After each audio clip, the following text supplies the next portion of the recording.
ನಮ್ಮ ಶಾಸಕರ ಅಭಿವೃದ್ಧಿಯನ್ನು ಪ್ರಶ್ನೆ ಮಾಡ್ತಾ ಇದ್ದಾರೆ. ಇವತ್ತು ಶಾಸಕರ ಶಕ್ತಿ ತಾಕತ್ತನ್ನು ಇವತ್ತು ಬೆಂಗಳೂರು ಮಾಲೂರಿಗೆ ಸಂಬಂಧ ಇದ್ದಿರತಕ್ಕಂಥ ವ್ಯಕ್ತಿಗಳು ಇವತ್ತು ಪ್ರಶ್ನೆ ಮಾಡ್ತಾ ಇದ್ದಾರೆ.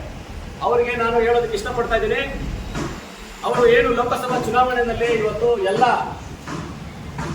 ತುಗಡೆ ಗ್ಯಾಂಗ್ಗಳು ಎಲ್ಲ ಒಂದಾಗಿ ಬಂದು ಇವತ್ತು ನಮ್ಮ ಕಾಂಗ್ರೆಸ್ ಪಕ್ಷದ ಅಭ್ಯರ್ಥಿಗಳ ವಿರುದ್ಧ ಸ್ವಾಭಿಮಾನಿ ಪಕ್ಷ ಆಗಿರ್ಬೋದು, ಬಿಜೆಪಿ ಪಕ್ಷ ಆಗಿರ್ಬೋದು, JDS ಪಕ್ಷದ ಆಗಿರ್ಬೋದು, ಎಲ್ಲರೂ ಒಂದಾಗಿ ನೀವು ಮಾಲೂರು ತಾಲೂಕಿನಿಂದ ಏನು ಲೋಕಸಭೆ ಅಭ್ಯರ್ಥಿಗೆ ಮತವನ್ನು ನೀಡಿದಿರಿ, ಆ ಲೋಕಸಭೆ ಅಭ್ಯರ್ಥಿ ಇವತ್ತು ಎಲ್ಲಿದ್ದಾರೆ? ನಿಮ್ಮ ಎಲ್ಲವರ ಮತಗಳಿಂದ ಅವರು ಚುನಾವಣೆ ಗೆದ್ದಂತಹ ಲೋಕಸಭಾ ಸಂಸತ್ ಸದಸ್ಯ ಇವತ್ತು ಎಲ್ಲಿದ್ದಾರೆ?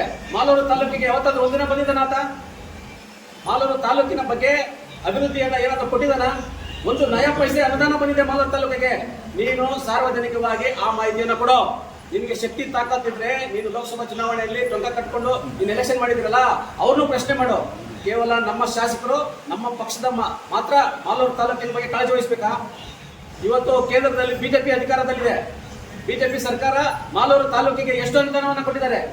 ನೀವು ಇದಕ್ಕೆ ಬಹಿರಂಗವಾಗಿ ಚರ್ಚೆಗೆ ಬನ್ನಿ. ಸನ್ಮಾನ್ಯ ಶಾಸಕರಾದ ನಂಜೇಗೌಡರು ಎಷ್ಟು ಅನುದಾನವನ್ನು ಕರ್ನಾಟಕ ರಾಜ್ಯ ಸರ್ಕಾರದಿಂದ ಎಷ್ಟು ಅನುದಾನವನ್ನು ತಂದಿದ್ದಾರೆ ಅಂತ ನಾನು ಲೆಕ್ಕ ಕೊಡ್ತೀನಿ. ಕೇವಲ ಶಾಸಕರನ್ನ ಪ್ರಶ್ನೆ ಮಾಡೋದನ್ನ ಬಿಟ್ಟು ನಿಮ್ಮ ಈ ಒಂದು ಡೋಂಗಿ ಹೋರಾಟ, ಕಪಟ ನಾಟಕಗಳನ್ನ ಬಿಟ್ಟು ಹೋರಾಟವನ್ನ ಮಾಡೋದಕ್ಕೆ ರಾಜಕೀಯವಾಗಿ ಪ್ರಜಾಪ್ರಭುತ್ವದಲ್ಲಿ ಸಂವಿಧಾನದಲ್ಲಿ ಎಲ್ಲರಿಗೂ ಹಕ್ಕಿದೆ.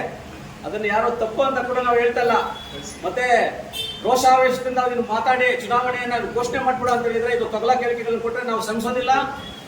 ಈ ಒಂದು ನೀವು ಏನು ಜೂಜಾಟ ಅಲ್ಲ, ಇದು MLA ಪದವಿ ಅಂತಕ್ಕಂಥದ್ದು ಜೂಜಾಟ ಅಲ್ಲ, IPL ಬೆಟ್ಟಿಂಗ್ ಅಲ್ಲ. ಇದು 5 ವರ್ಷ ತಾಲೂಕನ್ನ ಮುನ್ನಡೆಸಿಕೊಂಡು ಹೋಗೋದಕ್ಕೆ, ಆಡಳಿತವನ್ನು ಚುಕ್ಕಾಣಿಯನ್ನ ಇಟ್ಕೊಳ್ಳೋದಕ್ಕೆ ಸಾಂವಿಧಾನಿಕವಾಗಿ ಚುನಾವಣೆಯಲ್ಲಿ ಸ್ಪರ್ಧೆ ಮಾಡಿ ಮಾಲೂರು ತಾಲೂಕಿನಾದ್ಯಂತ ಮತದಾರರು ಮತವನ್ನ ನೀಡಿ ಶಾಸಕ ಸ್ಥಾನವನ್ನ ಕೊಟ್ಟಿರ್ತಕ್ಕಂಥದ್ದು.